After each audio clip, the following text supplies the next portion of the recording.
All right. Hello, everyone. Welcome to the Millennials World podcast. And you know what, Brian? I've been thinking, right? I think you and I can both agree, Brian, that as we've always been saying, especially these last, 95 episodes, 9,500 episodes, I believe, that we've done on this podcast now. But I think America, especially in the year 2025, is going in the right direction, when it comes to labor rights, when it comes to our economic system, when it comes to our overall political system, even when it comes to our own personal romantic lives. I think you and I can agree, Brian, that it's the best it's ever been.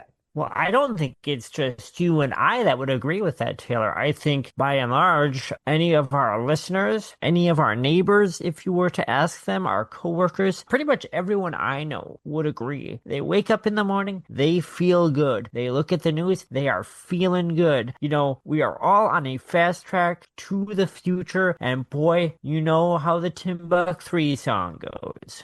Exactly. And you know what? An even greater place in history than 2025, Brian, might be Northeast England in the 80s. Would you agree with that too, Brian? The only place that I would rather be than Thatcherist Britain is right here and now, Taylor. I 100% agree. And, you recommended, Brian, a documentary about a boy band from the 80s who made a documentary about how amazing Northeast England was in the 80s. And Bunch I of was pretty like, boys. yeah, a bunch of fucking pretty boy pussies. Honestly, they make Duran Duran look like fucking Pantera. I'm just going to be honest with you, Yeah, Brian. it's actually kind of shocking that they made this documentary because they are yuppies. This is yuppie music. Yeah, exactly. So once again, you recommended the documentary. Well, it's the documentary series, I should say, Play at Home by the band Angelic Upstarts. So you know what? Let's get into this shit. But before we get into this shit, Brian, let's bring back our segment, Cringe Generational Cringe Millennial Moment of the Week. Cringe generational moment of the week. This is a rough one. I kind of debated whether we should talk about this, like on the show. Yeah, you told me a little bit about it earlier, and it's something that I was aware of it pretty much the moment that it happened. But you know what? We might as well just rip off this Band-Aid here. So, Brian, I know you want to talk this week about the two Israeli embassy workers who were gunned down by a really cool guy. More specifically, I want to talk about this incident. I almost feel like we would be remiss not to, given the cringe generational segment of our show, the whole premise of it, right? Shooter's name is Elias Gonzalez. My apologies. He got out of Cuba to come and do He this got out of again. Cuba, yeah. He got out of Cuba again to do this. Amazing. No, Elias. What's his fucking last name? I had it up here on my phone. I just know him as, Elias or Elias. That's all I know him as. I was reading it as Elias. The guy is extremely millennial. I feel like this is gotten lost in a lot of the reporting. That's fair because it's probably the least important part when you're talking about a public assassination. But of course, I was aware of this incident when it happened. I was like, it's a shooting. It's happened at the Israeli embassy. It's going to be bad for Palestinians, and it's going to, probably be bad for anyone abroad, including here in America who is protesting on behalf of Palestinians or for virtually anything. There's so many fucking shootings in this country that it's almost like I don't consider following the specifics of all of them anymore unless something really grabs me. But I was directed to some of this guy's Discord logs and his online presence. Taylor, were you familiar with any of this? Because this was amazing to me. I was not. The only thing I was aware of is that he was in PSL, and they disowned him like pretty much immediately when his identity came out.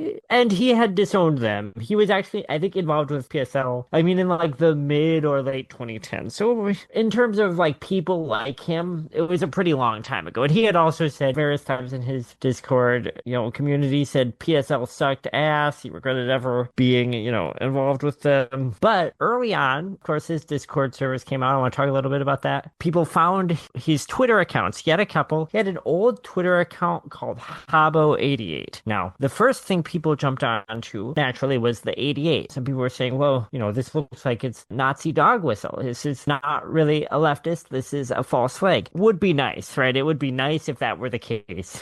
Brian, I jumped on the Habbo part because that was like Yeah. Habbo Hotel. Yes. Is it really Habbo Hotel? Yes. Yes. No. That's awesome. No shit. So this gentleman's friends described him, this is his friend describing him this way, as, quote, a dedicated poster. He was a veteran of the posting wars.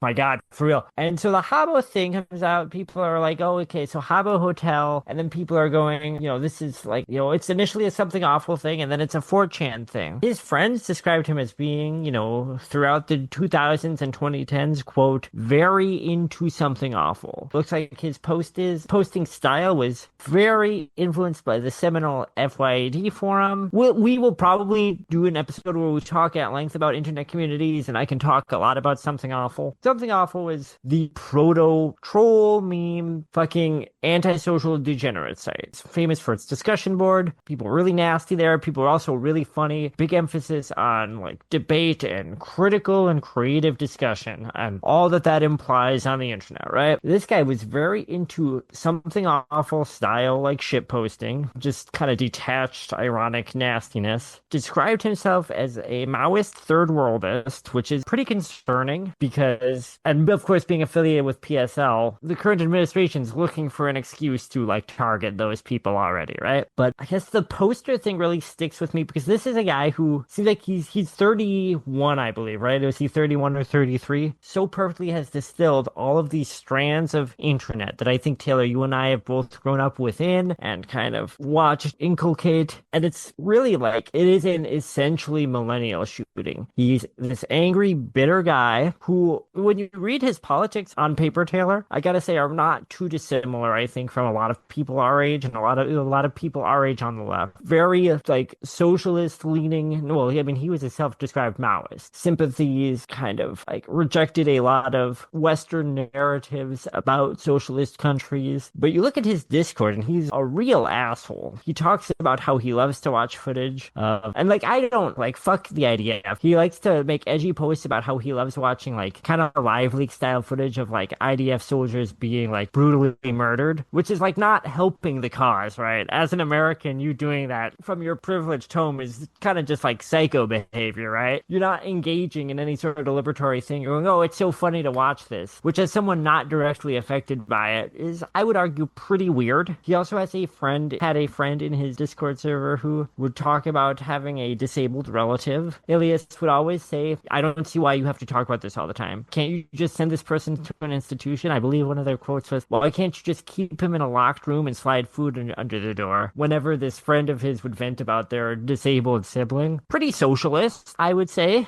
I mean, let's be honest though, Brian, in the Warsaw Pact countries and all that, putting people in institutions was a pretty common thing. Absolutely. And you always think like, oh, is this like a thing that he internalized? It's in his knowledge of history, and now he's this contrarian goon, and like a goon, for no one listening, is, believe it or not, that's what we used to call ourselves on the Something Awful forums, was goons. I spent a lot of time being goony in chat rooms with older men. We got up to some goony shenanigans. I didn't always feel right about doing it, but I wanted these older guys to think I was cool, and so I would act really goony with them. Would you ever get in a goon pit, Brian? What do the Zoomers mean when they say a goon pit now? I don't even know, to be honest. I just made that up. That might not even be a real thing. Because I feel like on Something Awful, it would just be a sweaty room where you like posted, right? Just like an unair conditioned room where you post. That sounds awesome. Yeah, it's like a LAN party, but just for posting. That's what I'm in right now. Have you seen the pictures of our, I should probably say alleged shooter. I think he wants everyone to know he did it. I don't think he's going to sue us. Seen pictures of this guy, Taylor, just to give you an idea of the level of millennial that we are dealing with? Oh, he's a really cool looking guy. I know that for a fact. I just sent you. This looks like someone that you would have like graduated with, right? A guy in high school you kind of begrudgingly would have been friends with, even though he was actually really annoying. Yep, I definitely knew a guy that looked like that. Yep. So anyways, the cool thing about this is that because this guy is extremely dumb and ineffectual and was ultimately, I would say, just doing an impotent act of rage, kind of fueled, by his political ideology, but really more by his own animus towards, I would say, his life. He's opening the door for further retaliations against the left. I would say probably against like Marxists and socialists in specifics, but the left in general. And of course, Palestinians and absolutely anyone that shows their sympathy. Dumbest guy in the world. If they choose to act on it, he has basically handed the Trump regime like a perfect piece of propaganda for them to further repress their political critics and defenders of Palestine. It's an incredibly millennial act all the way around, and we love to see it. Brian, I think that's definitely a possibility, but I'm going to be honest with you with just how heightened things are against, especially pro-Palestine free speech and just general free speech against anything that's not far right at this point. I don't really think that this is going to increase any kind of You repression, to think be honest with you. you think it's already moving at such an accelerated rate that it's already going wherever it's going to go? Exactly. And the only thing Yeah. that I'm actually going to think this is going to do is the repression's going to be there, but all it's going to do is just encourage more lone wolf stochastic style copycat terrorism, which it already did this weekend with the firebombing of the pro-Israel march, which, I'm not going to say it's good or bad, but if you're doing a pro-Israel march in 2025, I don't really feel bad if you get fucking hurt. I'm not going to lie, Yeah. because it's basically you're doing a Nazi rally at this point. That's There's what the fuck you're literally doing. no reason to if you don't support a mass genocide, which is everyone with a fucking brain and a soul and a heart is saying it. That's what it is. Like, I don't know how willing I am to get into this on a recorded product, but I mean, what other reason is there to do a pro-Israel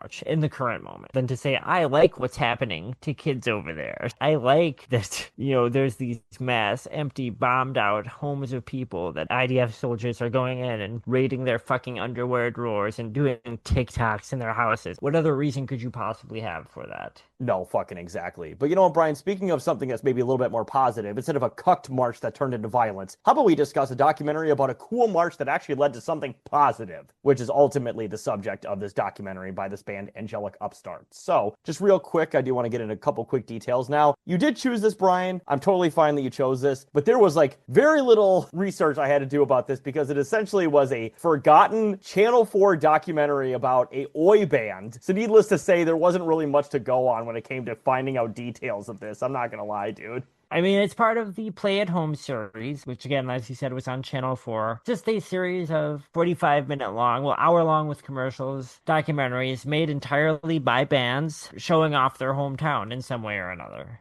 And that element was really cool, genuinely, that a major like TV station in the UK would just give a band some money to basically be like, hey, here's my hometown with a couple like basically DIY music videos in there. That's cool as shit. I know they did that with a couple other bands, including probably most famously Susie and Susie the and the Banshees. Banshees. Well, that's kind of one of the things that's interesting to me about this episode in particular is its content. I'm also biased because Angelic Upstarts are probably my favorite band that was ever on Play at Home. But bands did a lot of different things with this because they were allowed to do pretty much anything they wanted. So I've seen a couple other episodes of Play at Home. I've seen the XTC episode. I've seen the very beloved and famous Susie and the Banshees episode. Most bands, as I understand, did a kind of like just showed you where they grew up and showed you kind of behind the scenes how they work on their songs or, typical stuff like that. There's two episodes in particular that are really interesting. There's the Susie and the Banshees episode where they do like a gothic retelling of Alice in Wonderland using the band members. And there's this episode where the Angelic Upstarts, particularly frontman Mency, basically turns it into a documentary about the living conditions of the working class in his hometown.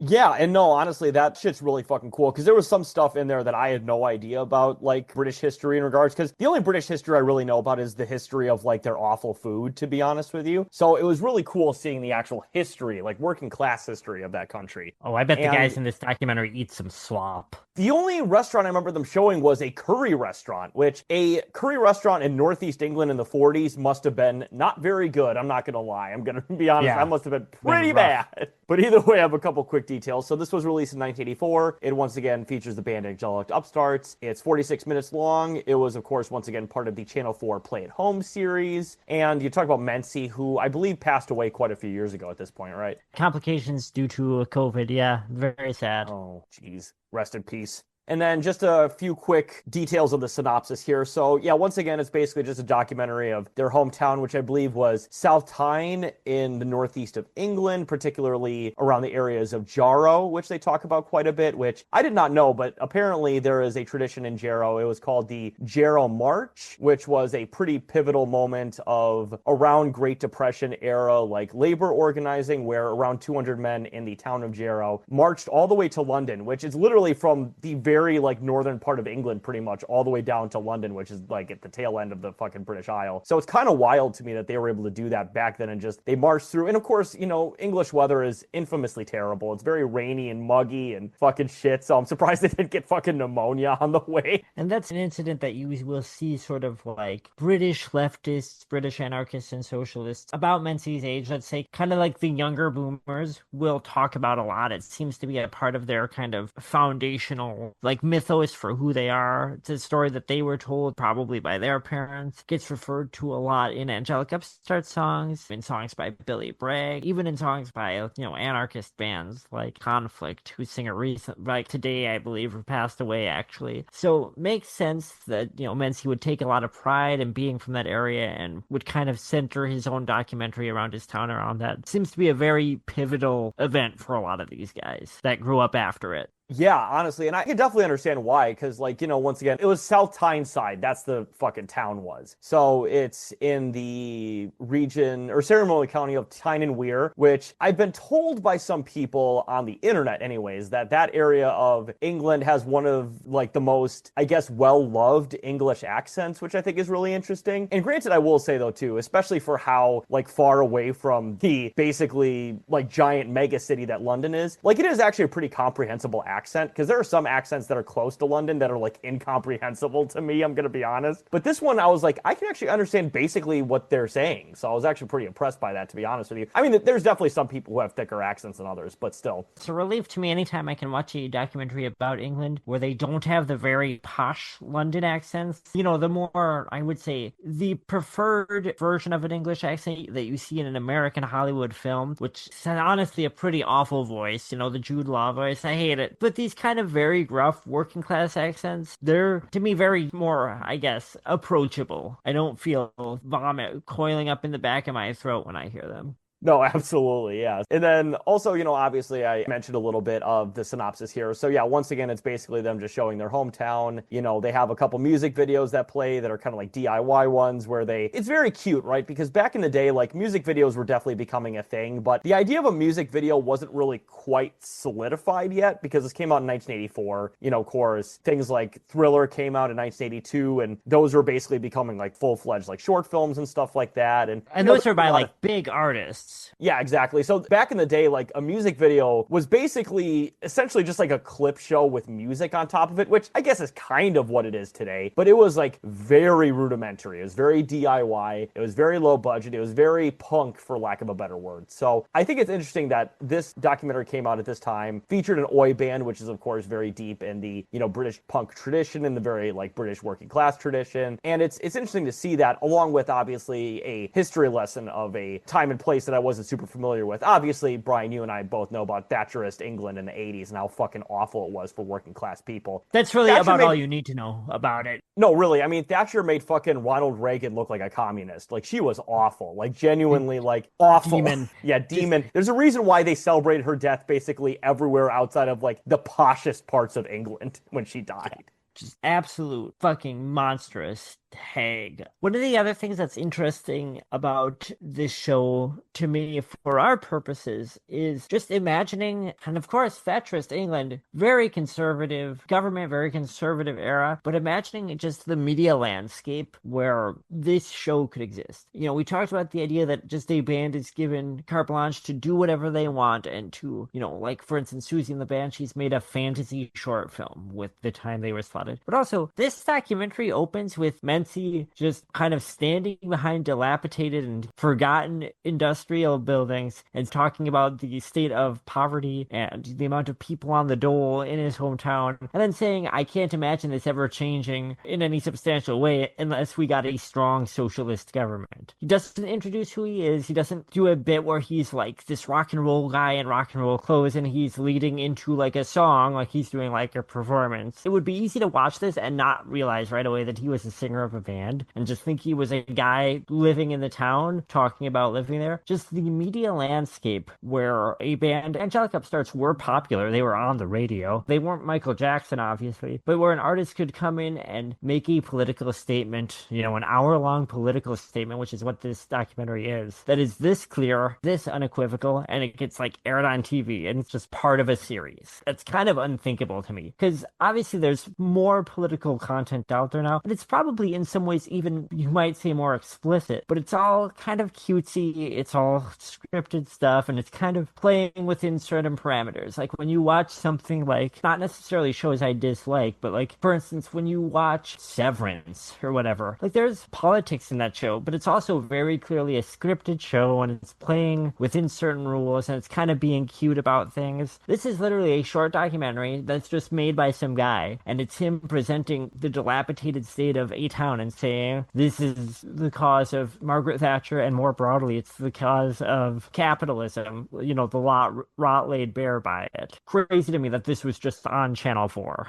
Yeah, absolutely. And then also on top of it, you mentioned the guy who talks about how the only way to save this is to have like a socialist, basically, government and revolution. But also on top of it, too, the interviewing of like various either trade leaders or, people who own the factory, not the factories, say ship repair yard. There's a guy. Shipbuilding. Well, shipbuilding, but the guy who said specifically, he's like, no, this is about ship repair. We do not do shipbuilding, which I think is such a fantastic, like, fucking middleman bullshit thing. He's like, no, we only specialize in this one thing, only one thing, and that's why we're going to be around forever. And it's like, and they're very different skill sets. Yeah, and we can't employ the shipbuilders because this is ship repair. It's such horseshit. Well, and that's the thing, though, Brian. I think you and I can both agree is lack of diversification is often known as the best way to preserve an industry. Taylor and I were literally talking about this, off mic earlier today, just in a conversation. I would say when I think about this, like obviously there's lots of very pressing problems, like existential problems that humanity is facing and that specifically the US is facing, right? Climate change obviously is probably the first and most urgent and most severe. And then there's just the rise of fascism in the country, the militarization and corporatization of everything. But one of the ones I think that is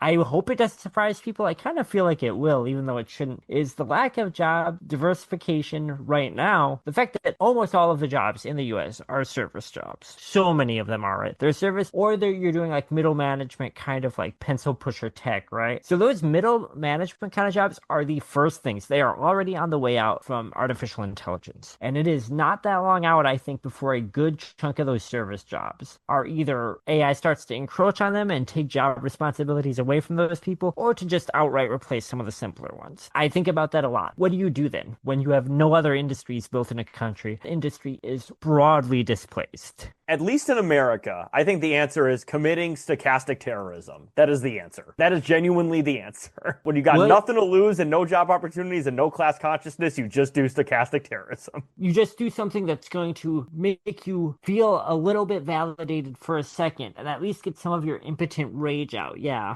As Felix said, your wife, divorces you, you lost your job, so you rent a Zamboni and, go through a bouncy castle. That's a great visualization. But speaking of people who don't, once again, drive through bouncy castles, I do want to talk about, obviously, some of the other characters in this little documentary. As we mentioned, the, middleman fucking, like, trade union leader we got going on here. We have some of the locals, these sort of ruffians, if you will. Some of them haven't had jobs in a while. And, what's interesting, right, is talk about how, obviously, in a lot of ways, the work environment in America and the world has just gotten so much worse, especially in the developed world, has gotten so much worse, right? Like, they talked to several of these guys who are like, oh, yeah, I haven't had a job since fucking October or whatever, which is like 10 months prior to when this documentary came out. And he's like, yeah, I've just been on the dole since, it's fine. I'll make through. If you don't have a job for 10 months in America, you are homeless. If you're homeless for 10 months in Milwaukee without any family connections, you have frozen to death by month 7. That's what happens. And that's one of the things watching this. And I'm not saying that the state they were in Thatcherist Britain is good. Taylor isn't either. What we're saying is this is the system that Mency and the Angelic Upstarts are criticizing in this documentary as unsustainable, as untenable, as no way to live. And they are right. And we are in a system right now that is all of those things accelerated without any sort of social safety net. Exactly, 100%. Like back in the day, they had, the quote unquote dole or whatever. And they also had, once again, cheap housing and all these things and more familial connections. They had more connections to their local community and stuff. So, like, if you were without a job for years and, months and years at a time or whatever, like, you would have had some support. Whereas nowadays, things are so tenuous, things are so fucking unaffordable that, like, if you don't have a job for a long time and you haven't had a lot of savings, like, you're basically fucked. Like, that's just how it works. I also wonder, because I think most people in America, even still, I think most people in America don't have a lot of context for kind of the historical part of the skinhead movement, its connections to solidarity politics, its connections to black immigrants in the UK. So that might be useful to add a little bit of context to who the Angelic Upstarts are. I think most people in America, unless you're like into punk music, most people just think of Oi as like right-wing music. Like they see the skinheads, they maybe know the phrase Oi and some of the iconography, and they think, oh, that's rock for racists, which certainly a lot of it became, especially I would say more so in America. Angelic Upstarts are the first wave of what we would call Oi bands. They're actually like a first wave punk band formed in 78, I think early 78. So I would consider that like the first wave of British punk. Maybe second wave, because you're saying you've got this art school explosion, the Clash, the Sex Pistols, X-Ray Specs, the Damned, all that shit. And then you've got like these working class kids that hear those bands and start their own bands that are a little bit rougher and less art school informed, right? And that would be the Angelic Upstarts. Skinhead band, or, they have like quiffs and kind of Teddy Boy and pseudo, not pseudo, but sort of mod influenced styles. And they're into the Clash and the Jam because it's working class and it's this tough music with guitars. And they're skinheads, which is not a new invention. The skinhead thing comes from like the early 60s. It's white and black workers, specifically like working on docks or working in factories that would then, in a show of solidarity to make them look the same, would both shave their heads. It would be like, it sounds silly to say, probably if you grow up in America and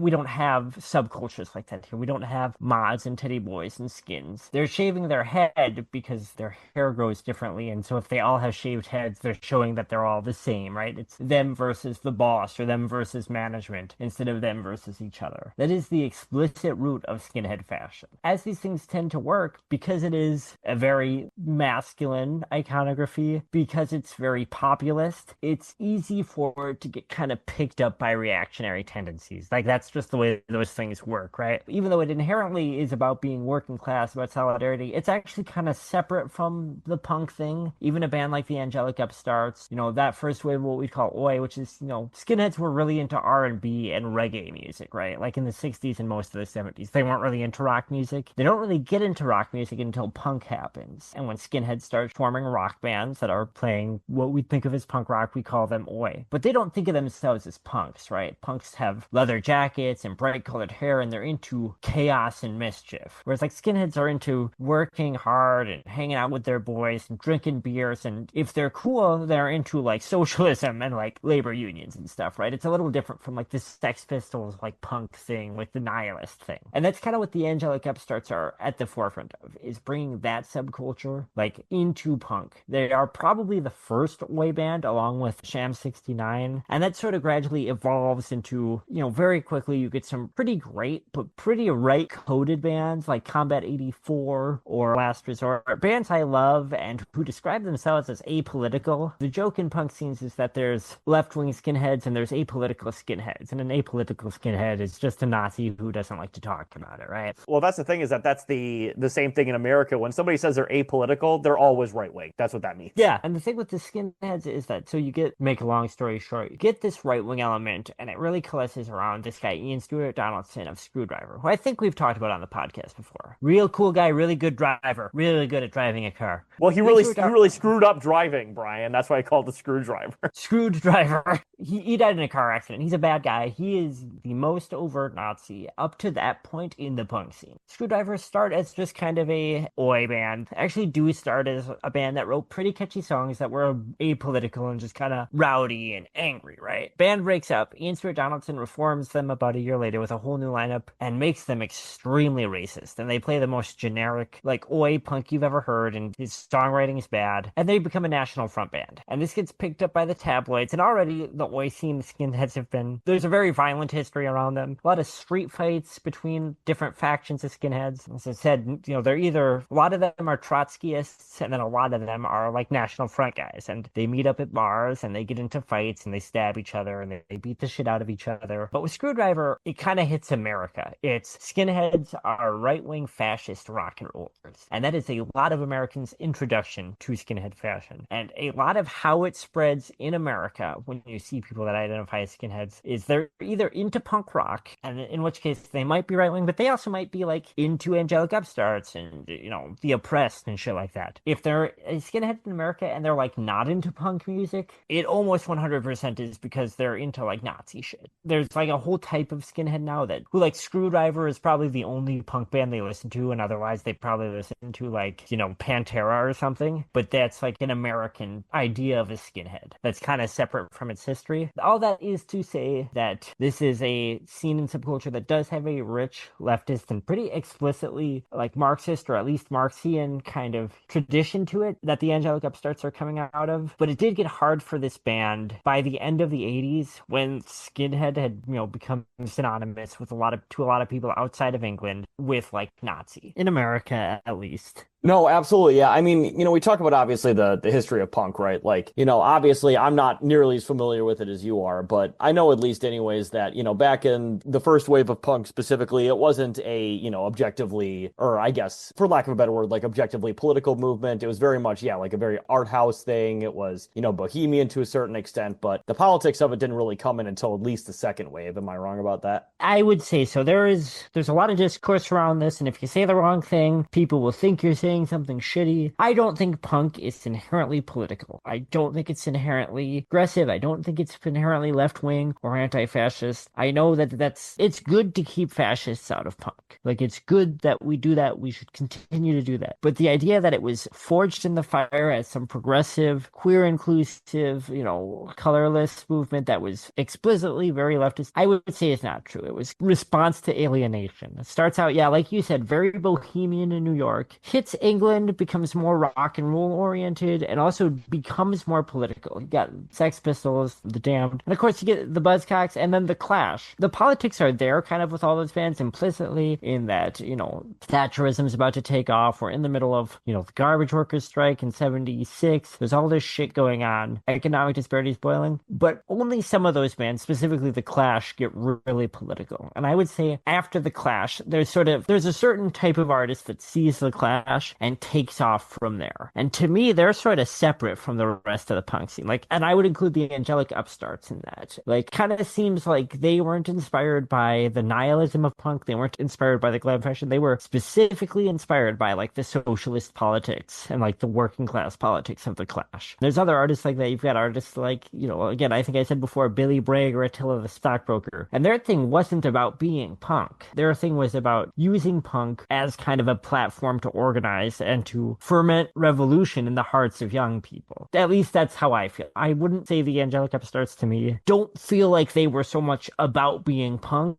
as they were about being working class and like about being socialist, if that makes sense. No, absolutely. And you know what? Obviously, speaking of making punk political, Brian, in a lot of ways, I feel like we've discussed a lot of elements of this documentary. Are there any other elements do you think we should discuss before we get to our final thoughts? No, it's only about 45 minutes long, I think. Yeah, it's only about 45 minutes long. There's a good, I would say minute-long credit sequence. There's some establishing shots that just, once again, show either the development or I guess some might even say the degradation. The very much Screwdriver side would say the degradation with the curry shop thing at the very end. And also, talk about, black people and punk and stuff like that, Brian. There is a black person in this documentary at one point. I don't know if you noticed them or not. Yeah, they were probably brought in by the Angelic Upstarts just so that everyone could see that they know black people. They were like outside agitators brought in. No, I'm kidding. No, but honestly, talk about obviously, my final thoughts. It's a very nice little documentary about obviously a piece of British history that I was not aware of. It definitely talked about, of course, the actual subject, which is Angelic Upstarts, which of course is a band I was not familiar with because, it's one of those things, Brian, where I swear to God, every time we talk or discuss or something, you're always telling me about some punk band I'd never heard of. I mean, it really is endless, like straight up. That's what I'm here for. That's what I do best. Yeah, exactly.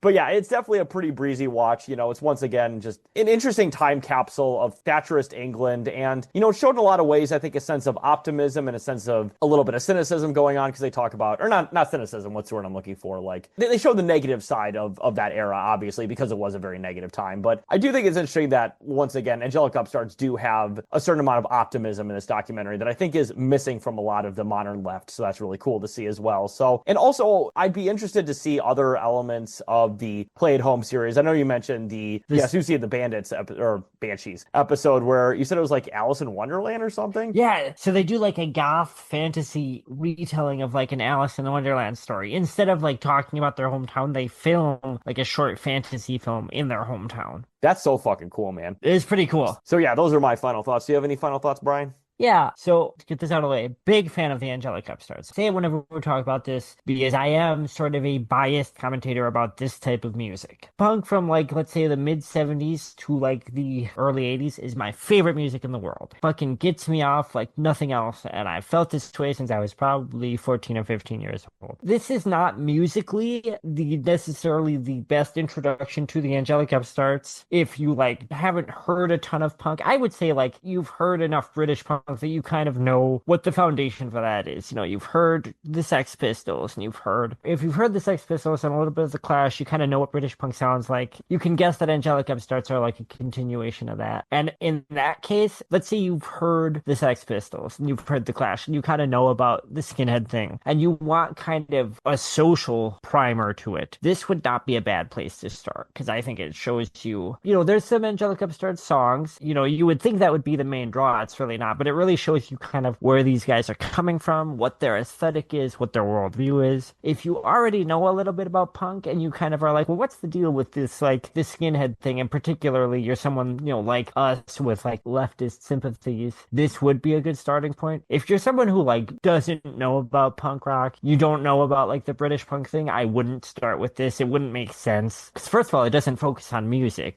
There's musical performances, but it's about the politics. It's about the interviews. The songs that are in here are good. They do a full performance of their song Solidarity, which was for striking Polish miners. It's basically a folk song. Like, it's actually not like a punk song. It's a very pretty, minimalist, traditional English folk ballad. They play Woman in Disguise, which is about Margaret Thatcher, and is basically like kind of a 60s style Beatlesy pop rock song with some distorted guitar. So nice songs, but I would say the interest in this really is like if you're interested in, yeah, like Taylor said, a time capsule from that period, and you're interested in seeing something that was put out by a mainstream media apparatus that you probably won't ever see something like this on television again. And it's kind of a wonder that you did even at the time. And that's, I guess, fundamentally what my interest in this is. No, absolutely. And obviously, Brian, you mentioned about the, striking Polish miners, right? Were they striking because they were asked to screw in a light bulb and they weren't given instructions on how? I can only assume. So with that extremely racist joke out of the way, let's get into our pluggables because Angelic Upstarts are going to be extremely upset. Well, Menzie can't find us, RIP once again. But either way, they're going to be extremely upset. So we better end this episode soon, Brian. Well, I don't think Menzie's coming for us, thankfully.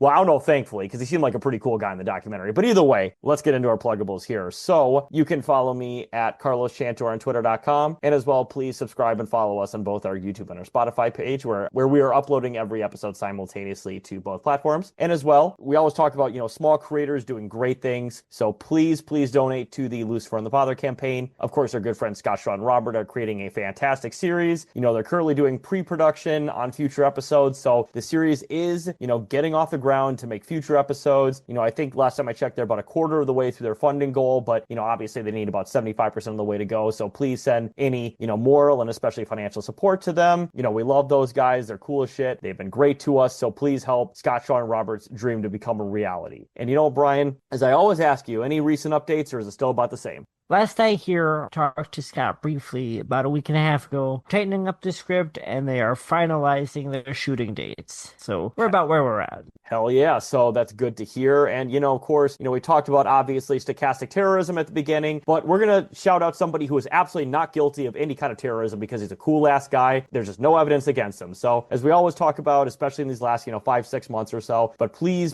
donate to the Luigi Mangione Defense Fund. Of course, once again, we believe in Luigi. He's nothing like a Elias, who is for sure guilty at this point. I mean, he's basically admitted it. But at the same time, Luigi is absolutely not guilty beyond a reasonable doubt. He's frankly innocent. There is no evidence against him. He's fucking cool as hell. There's been so much judicial misconduct, and we need to stand behind Luigi because, you know what? If there's any victim of judicial misconduct in this country who has the best chance of getting off or at least getting a lighter sentence than what the feds and the state government of New York is going after, it's fucking Luigi. So we need to support Luigi as much as we can. We can't abide by this level of judicial misconduct. First of all, and we say it all the time, he is absolutely not guilty beyond a reasonable doubt. All of the evidence tied to him is circumstantial, and a lot of it is kind of like news aggregate propaganda hooey. But also, that notwithstanding, the amount of judicial fuckery going on in this, it's crossed the line to where you couldn't take this trial seriously. It would be irresponsible to take it seriously at this point, given the things the prosecution has pulled, and it would set a really bad precedent.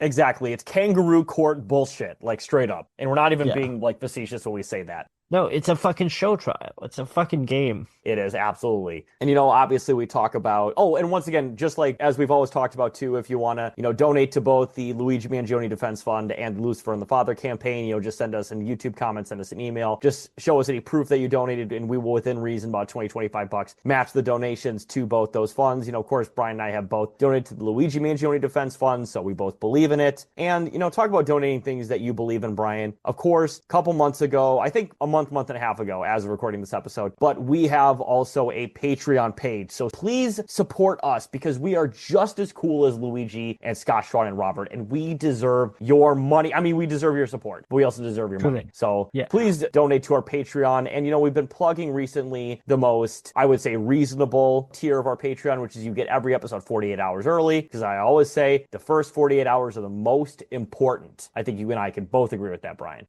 Yeah. Again, we always say it. You'll be the first person to hear our takes. You can repeat them to your friends and acquaintances, and then they will think that all the smart things we said are your own original thoughts until they also hear the episode 48 hours later, at which point you will be long out of the country. Yeah, Taylor and I both work day jobs. They're pretty bad, but I think we're both bitter this week, where we are in the peak of summer, and everyone's just plugging away, trying to make that sweet, sweet content, trying to consume that sweet content, and doing it as you are listener who also probably makes a podcast knows, doing that while working it's a lot, even just for one project. It is. It's one of those things where, we essentially make a product for free. I spend anywhere, I would say, between 15 to 20 hours a week working and editing on every episode. So you know what? Yeah. How about you pay me? I'm making slave wages, which is nothing to do this. So please give us motherfucking money, because we're not making any ad money on this shit either. So you motherfuckers better give us money right goddamn now, or we will go to your house we're and definitely not going to make jabronis. Any ad money after this episode. We did that segment at the beginning. Absolutely. Yeah, we're making no money, as Elias is never going to make any money ever again. I mean, that guy has a better shot of fucking crowdfunding than we do at this point. Yeah, really? Well, Brian, speaking of crowdfunding based on terrorism, I think that ends perfectly this episode here, which is something we don't do, to be very clear, FBI listening to this. We do not do that. I want to assure you, we've never done that. We've never done that. We have no plans to do that. Like I said, we both work full-time jobs. We don't have time to do stochastic terrorism. I had to split days off. I had one day off this week, and I'm working 47 hours. Exactly. So, white podcasters ain't having no stochastic terrorism. I know white podcasters, and white podcasters ain't having no... What a fucking good post. Do you ever think about, the late 2010s? Do you ever talk to a young person who's, online, who's, on the left or, leans left, and you're like, I wish I could tell you how fun, 2016 to 2018 were. I wish you could have seen the good posts that came out when people lost their minds about Bernie and Hillary. Yeah, no, absolutely. I mean, the Democrats are trying to relitigate that right now. They're literally trying to relitigate, how do we get white dude bros to like Democrats? How about nobody likes Democrats anymore? What is even the fucking solution at this point? Okay, I don't want to be a fucking dick about Bernie. I like the guy. I like hearing him talk. It's, soothing. He's this crotchety old Jewish guy who's, likes Eugene Debs. But guess what? The Bernie moment, there was a moment, 2016 to to 2020 where there was some hope that we could do something within reformist context. It wouldn't be the end of like struggle. It wouldn't be sufficient, but it would have been. So there was a moment when we could have grabbed something, when Bernie had a moment. That moment's passed. It's done. He's fully folded up into the Democratic Party apparatus. And if that makes you feel better to see him out there, I understand. I'm not gonna like be a dick about it, but like, what's gonna happen? What's he gonna run in 2028? Or even better, is AOC gonna run on his behalf? Yeah, Bernie's gonna run in 2028 as like a 90-year-old man. Like, again, I hate Bernie, and you aren't fucking leftist enough if you like. The moment's passed. Exactly. But you know what, not Brian, stochastic terrorism. Yeah, not that. But you know, Brian, speaking of moments that have passed and nostalgia, I think that ends perfectly this episode that we've done about this documentary, because this definitely was a moment in the past, and what could have been done was not done, unfortunately, but that's not here or there. And actually, that really is driven home when you watch this documentary. And absolutely. At this point, we have been podcasting longer than the episode itself, so the moment truly has passed. But you know what, Brian? I want to go to sleep tonight. I'm going to sleep very angelically, which is something I'm very well known for. I'm a very well known heavy sleeper, especially these days. And I'm going to wake up and I'm going to start up my car in the morning, because that's how I get to work. Well, lately, I've been waking up and noticing that I'm having some nocturnal upstarts after having some angelic dreams. Oh, God. So have a good night, everybody. Sleep tight, and don't let Menzie RIP bite, which he can't at this point, unless you happen to live in the house that he's a ghost in, I guess. I have no idea. RIP Menzie. Absolutely. Have a good night, everybody.